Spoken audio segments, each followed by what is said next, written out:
3, 2, 1.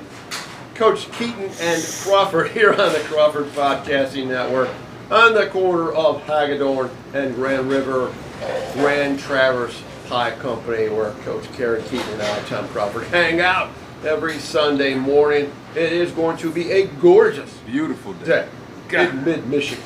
Sunny, 75 freaking degrees. Get outside. Yes. Get outside. Go for a walk. Do something out I might do triple sessions today on my walks. Right. With Sammy, that's your dog. With Sammy, yeah. and Max. Don't forget Max. Today. Yeah, We're going. Yeah, we're going, guys. Got to get outside. And I just wish, it's not going to be this way, because like Michigan spring football games are typically, like 38 degrees. Right. Wet snow spitting. That's what they've been, and that's what they'll. Who knows what it's going to be like next year? I haven't even looked. I haven't looked either. Michigan State has their spring game next week, 2 o'clock. Michigan's is at noon.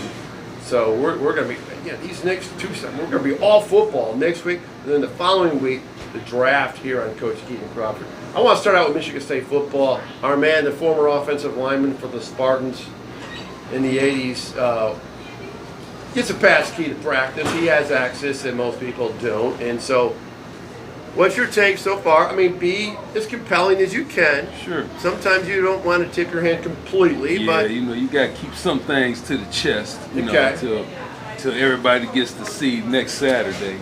Yeah. But what do you see in your eyes? Excuse me. Your savvy eyes. My savvy eyes tell me that the defense is. Coach Rossi got the got the defense popping right now. They're ahead of the game, which tells me, it sends me what I thought the last few years, how Coach Tucker was building our program defensively wise. Joe Rossi and the DC. It's showing right now. The defense is ahead of the offense. And what have they done schematically? What's the defense doing differently, formation-wise, scheme-wise? Now, just look at what I see. I haven't. I'm an offensive guy, so I'm watching. But just watching, it looks to me. I mean, is it a 4-2-5? It looks like a 4-2-5. But the way people are moving around so much, you got 7 people in the box. So and that's why that number, is so deceiving. They run a 4, because they're rolling guys. Because people are in there, and if you're playing a Michigan, it may be a 4-2-5, but there's going to be 7 to 9 people in the box, because that's what Michigan's going to do. They will run it right at you. So, it's all relative to whatever, but the way the defense is flying around, it's impressive so far. It's got the offense on the heels a little bit, because in the scrimmage yesterday, and their people are coming. Like I said, in this live, I watched the Ohio State game. I saw the clips, and Michigan State they were bringing them to the ground. Everybody. Yeah, and people, going, surprisingly me, going, low and tackling and hitting, and like, wow, okay. I mean, this is real deal. I mean, it's real deal football on Saturday. Mm-hmm. The Friday, the Tuesday, Thursday stuff is, thud up and whatnot, kind of like Ohio State's practice with ones against ones, but they really getting after it pretty good. So, trying to find out what you got though too. Yeah. Because the first year coaching staff. So this Joe Rossi, he came from. Oregon? Came from Minnesota. Not Oregon State, but he came from Minnesota. That's right, Minnesota. Mm-hmm. Okay. He's a Coach Frocko. He's a Central Catholic guy. Oh, he's from Pittsburgh. Yeah. I didn't know that. Yeah. Frocko's gotta love that. Yeah. So, but at this point, in my opinion, the defense is ahead of the offense. But the offense, they made some plays. The Child's kid definitely. I mean, he's definitely gonna be a special quarterback. Player. Transfer from Oregon. Jack Villing is the tight end that I was speaking of last week. Yeah, number 12. Yeah. He made a couple nice plays, couple nice catches and runs after the catch yesterday. So Nick Marsh made a nice play. So couple nice runs, whatever the case is. You're trying to, but we still got. How long they go? How long they go in this room? It was about good 2 hours. Wow. But they mix in the special teams and stuff in there. Yeah. You know, they had some Beautiful day, nice, too. Oh yeah, it was nice. Great football day. For football. Still a little chilly for me. It was okay. I know you can. But chill. they had some nice recruits in there yesterday too. Did they? Yeah, some nice big fellas walking through them. There's some big human beings walking around there yesterday. I hear Michigan State's going to get really aggressive on recruiting. We're getting. You got to get players, Well, man. Hey, we had this conversation all the time. Like, hey man, look, I don't care who you think you're a good coach. Vince Lombardi, you ain't got no players, you ain't winning. It's funny because it's like I get these news flashes from Michigan football. Oh, they've hired another a director of recruiting, some associate director. I mean, they got like so many freaking guys in recruiting. It's like there's more guys in recruiting than there are in coaching on the field. It's insane. It's like a sales staff of a for-profit company. But that's what it takes now. I mean, you have to find. You know, obviously Michigan's Michigan. They throw their hat in the hat in the room, they got a shot. Yeah. I mean, it is what it is, let's be honest. You know, so they don't have to work as hard. But if you are working that hard as the defending national champions, you know, people, you got an X on your back. Appreciate that kind of thing. Sure. And they're interested in me, you know. So that carries some weight. They have, I think Coach Smith is they're still learning because they didn't have all of the advantages that Michigan State affords them at Oregon State. Right. Oh, yeah. Which is now in a two-person league. And did you see like the girls basketball team? I mean, they pushed South Carolina, gave them everything they wanted. Yeah. 4 starters have already into the portal. Their best player, you know, because they don't have no league. They're gonna play in the West Coast Conference or something like that, or Mountain West. Well, or are they in the? Are they? I don't think that's for another year. So they're like hanging out there with UConn. They're playing independent stuff, and so that's tough. They like they're in transition. I mean, Oregon State, I feel bad for them. And there was a really good girls basketball team, basketball team. And they were all young coming back, but now they're like, I'm out of here. I'm gonna go find me someplace. It's gonna be interesting. I mean, my son's team at Idaho State, they're FCS. They're opening at Oregon State. Season opener Labor Day weekend. So I know, and that's gonna be a daunting test because you got more higher level personnel. Sure. You know, 85 scholarship versus 63 but, FCS. But I mean, it's a good time to kind of catch them, maybe at least to compete with them. Talk about putting a notch in the hat because 5 years from now. Ain't nobody gonna know what was going on. They just gonna know that they beat Oregon State. Yeah. Well, I don't know if they're gonna beat them, but maybe they can compete with them. They're gonna play. Yeah. So I mean, that leads to the. Excuse me, I didn't mean to cut you off. The Martinez kid got in the portal. They're really good running back for Oregon State. Oh yeah, I remember him. Now he was really hurt that Coach Smith left, whatnot. Very vocal about, you know, staying, that kind of thing, whatever. Right. But now he's got himself in the portal because I think he might see the writing on the wall. Like, yeah, we're not going to be doing, you know. So he's jumped into the portal. So maybe he might come. I don't know. When you see when you see the demeanor of Jonathan Smith at practice and scrimmages, give me a read on it. I find. Well, I talked to him. Last week? 2 weeks ago. Okay. I spoke with him at practice. Coach Frocco was there. We're all speaking. He's just that level.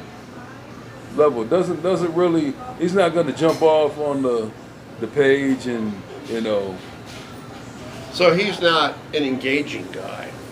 Oh no! Why not? We spoke. Okay. I mean, how about from a recruiting standpoint? Do you think if he was in your living room, do you think it's hard to tell what kind of character role he rolls into recruiting when which head coaches are there to close the deal? Right. Do you see him as a closer?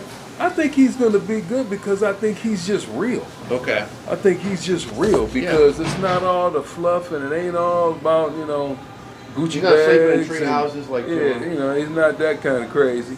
It's just down to earth. We're looking. We'd like you to come. You know. Okay. And I think it'll be genuine. So that's know that he's going to be here to trust. Parents and want take care of trust. you, and we're going to be here. Because, I mean, I know Oregon State, that's where he played at, whatever. I think this could be his, I think he could be here for the next, Tom think Izzo so? type thing. I don't think where else would Really? he want to go? Okay. You know what I'm saying? But if he gets If he huge wins, amounts of success, then I think it would be an NFL thing that would do that. Maybe go to the NFL. Yeah. But I don't know. I'd like to think as a former walk-on, we kind of think a little bit different. Yeah, like he was. Yeah. And you would have never thought he would leave Oregon State, but I think he saw the writing on the wall. Now if he'd have waited a little bit longer, could he have had the Washington job, and that would have been maybe a better fit because he's a West Coast guy, whatever. But it didn't work out that way. But now he's at Michigan State, where now he has a plethora of riches that he can use at his disposal to be as good as I think he can be. And what we got? 18 teams now? Crazy.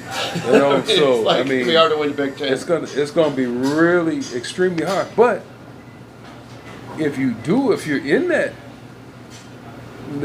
poking, be in the hunt. In there, then you still got a shot to be into playoff and that kind of stuff. Well, if Jonathan with Smith the is 12 teams. successful, I mean, people are going to come knock on the door, just like Nick Saban, which in 1999 had a great year, and all of a sudden, knocking on the door comes LSU. They serve up the big bucks. They have the plane waiting, and all that kind of stuff. Michigan State dropped the Michigan ball. State did not serve up the coin They wanted to enough. pay the man, and Yeah, and Bobby Williams, and then Nick eventually Saban Mark knew- Antonio, which worked Nick out. Saban knew his worth. You're not going to pay me what I think I'm worth. I've elevated the program. 9-2, beating Michigan. Pay me. Speaking of Nick Saban, I saw him a couple times. He was interviewed yesterday. I watched. Yeah, I don't have a life. I'm watching the spring game in Alabama on a beautiful day. I came in for a little bit of it. I was outside most of the day, but I had to see a little bit of that. And he was interviewed. He was there in his red blazer. There's some kind of an honorary thing he's going through. And then I saw him the day before at the Masters. He's a big golfer. And Laura Rutledge was interviewing him, and it was an interesting interview. He's talking about how Miss Terry has this.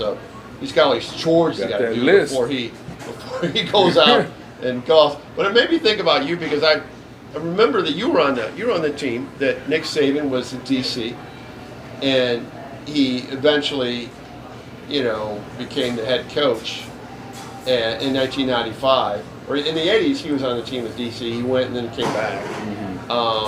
So, what was he like? Now, you were on the scout team, and you were obviously on the offense, Right? And eventually playing. But I mean, what was Nick Saban like? Nick Saban was an angry man. An angry man. Angry man. I hear that a lot. I've heard other Order words. from Lynette. Starts with the word A too, but Right. Expecting the best and demanding the best of the guys, which at that time, back then, I was just talking about that. Back then, hey, 2-a-days. Oh, there was no limitations. We on were practice time. just grinding every time, and their defense. But we had like #1 defense in the country. Yeah. So proof was in the pudding, and Coach Saban was not an easy person to play for. The expectations and the demanding of excellence. It was way back in 1987, 8, 9. That's how it was. So my longtime radio and TV partner Jack Aveling tells me the story. He's in the locker room after the Rose Bowl. Michigan State beats USC.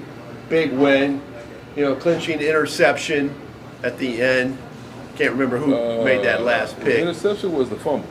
Well, what? Yeah, but it was a fumble. I think It was a fumble. I think Jim Miller got it. Yeah. Maybe Todd Crum, one of the two. Yeah, made Michigan State's defense made plays.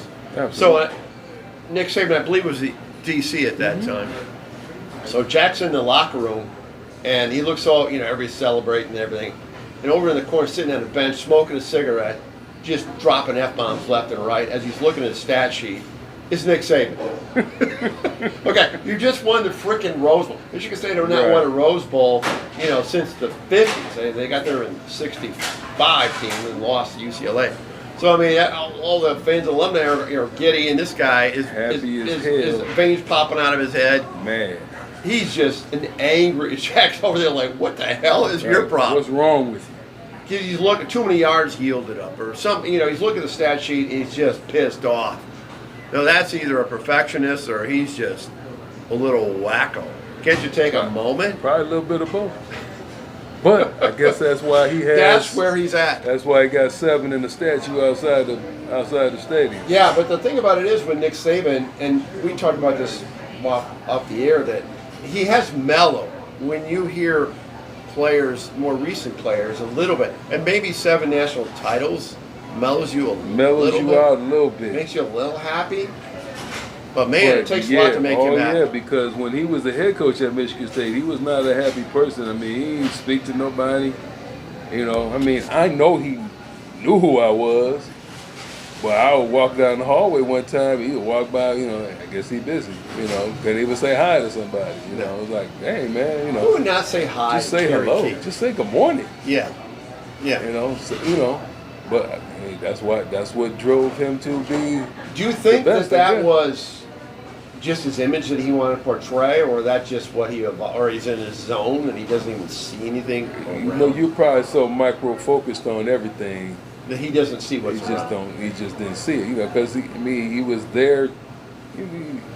When you're that kind of I don't say alpha male, but when you're that kind of he was an alpha male on steroids. Well, yeah, but to the point where it's just all he was worried about was winning football games.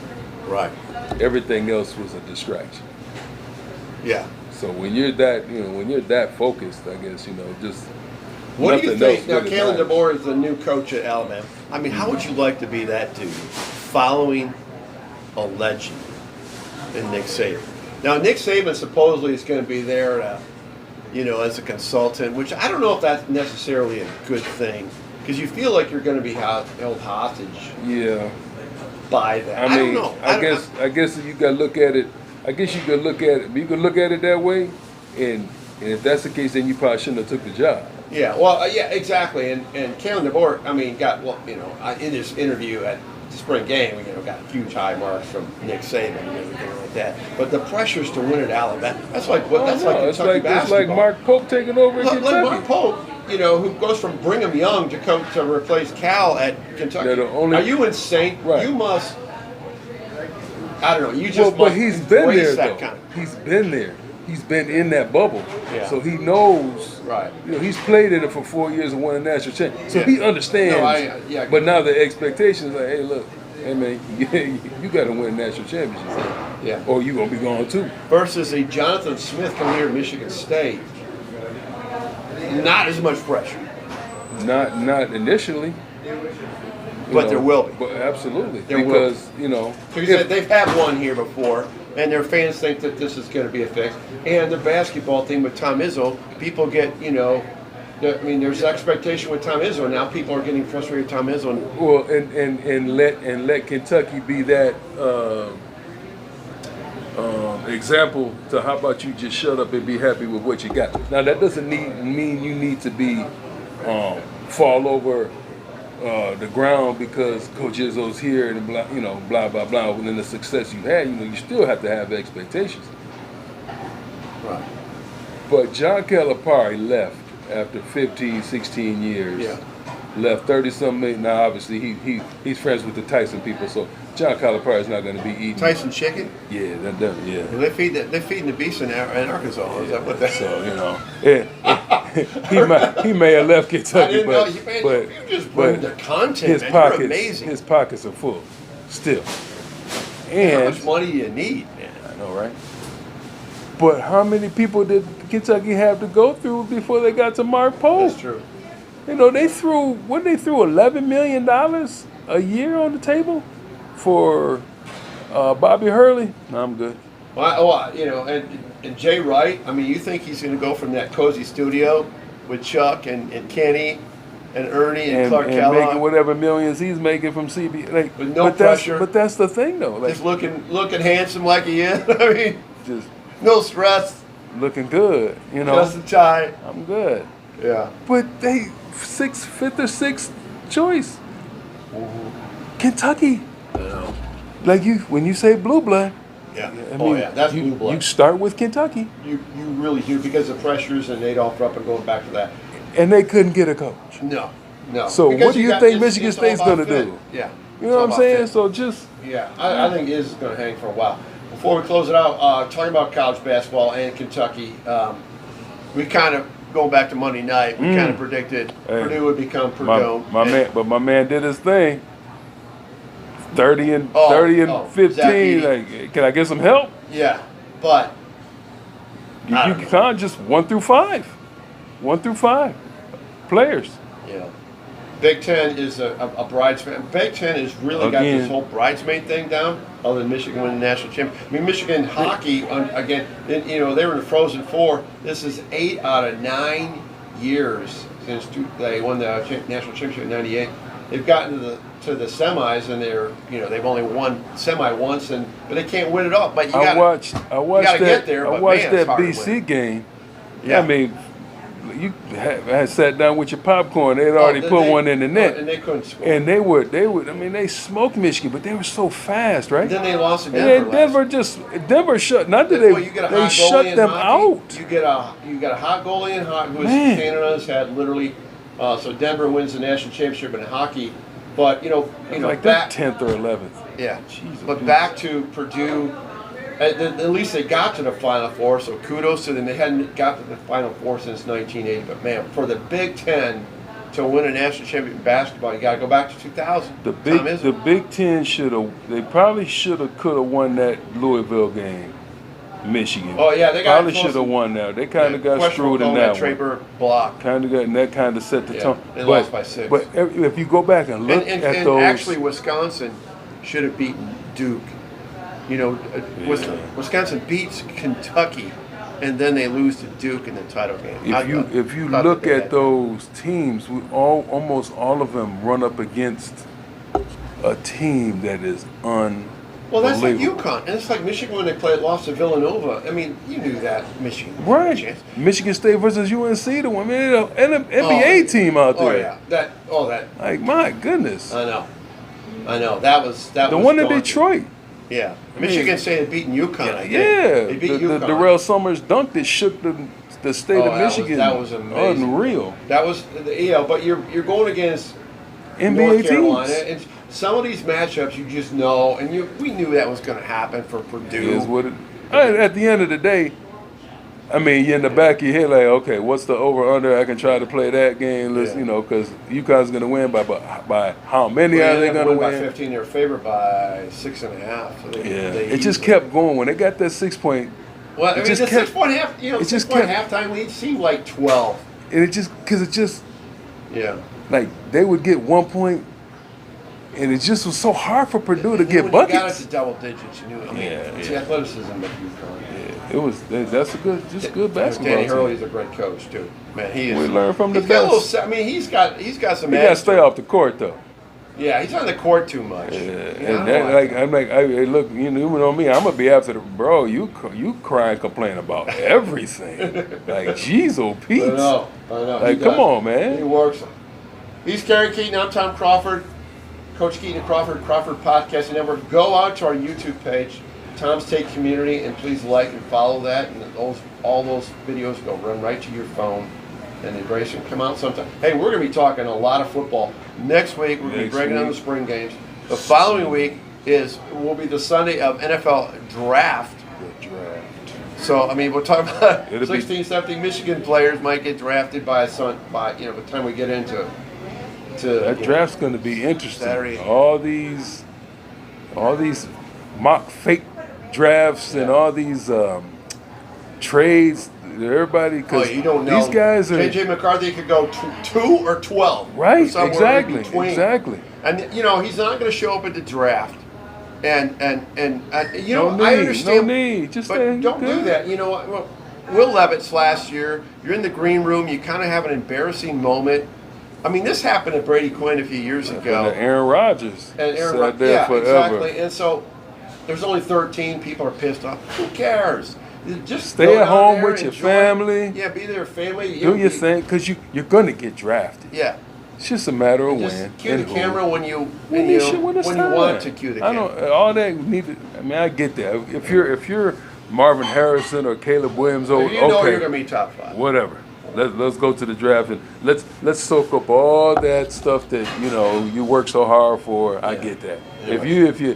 If there's an inkling in your mind that you may not, and No. man, just hell to the no. Just have your party at your house and call it a day. Exactly. He's Coach Keyton, Tom Crawford. Until next time, we'll talk a lot of football. Enjoy the sunny summer weather Yes. like here Get in outside and Yeah. go green. Go Blue.